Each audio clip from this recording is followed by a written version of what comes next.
Good morning, and thank you for joining me today for that bonus sermon I discussed yesterday on Facebook. Is this the end? In my sermon, I would like to address a question that is being asked quite frequently. Is this the end? From what is going on in the world today, you would think this is the case.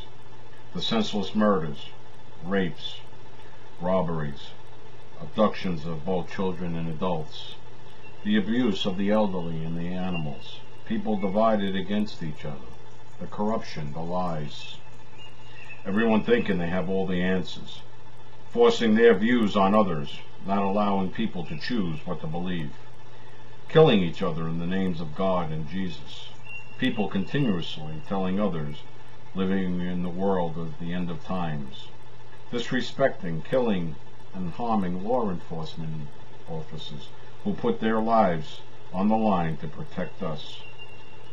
Now, I'm going to give you my thoughts on the subject. Jesus is the Son of the living God. He was given authority by God over creation. Jesus said, King James Version, Mark 13:32, "But of that day and hour knoweth no man, no, not the angels of heaven, but my Father only." Now, if Jesus, our Messiah and King, is telling us only his Father knows when he will be returning, then how can any of us know? We can't. We don't. No, we are not living in the end of times. Jesus also mentioned that there will be false messiahs and prophets, saying, "Here I am," and not to believe them. To pray and trust and believe in him. Pray for discernment. Moving on to another one of my thoughts, did it ever occur to you that God is allowing these things to happen to show us what it is like without him? When people choose evil over good, we think, keyword, we know better, the other keyword, that he is trying to show us that this is what happens when we pull apart, not together, that we need each other. He is showing us what it's like to live in evil where there is no love. God is trying to tell us we need him, Jesus, each other, not material things.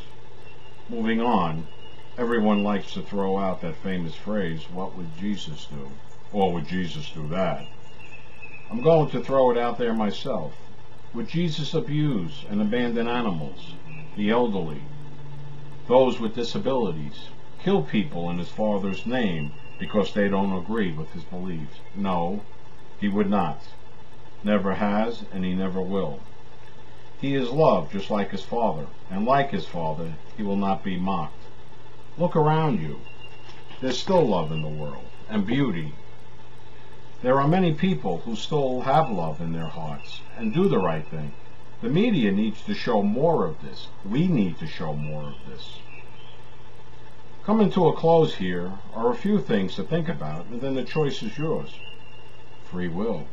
It's up to you. 1. Stop trying to figure out when Jesus' return is. If you read the Bible like you say, then you'll have the answer.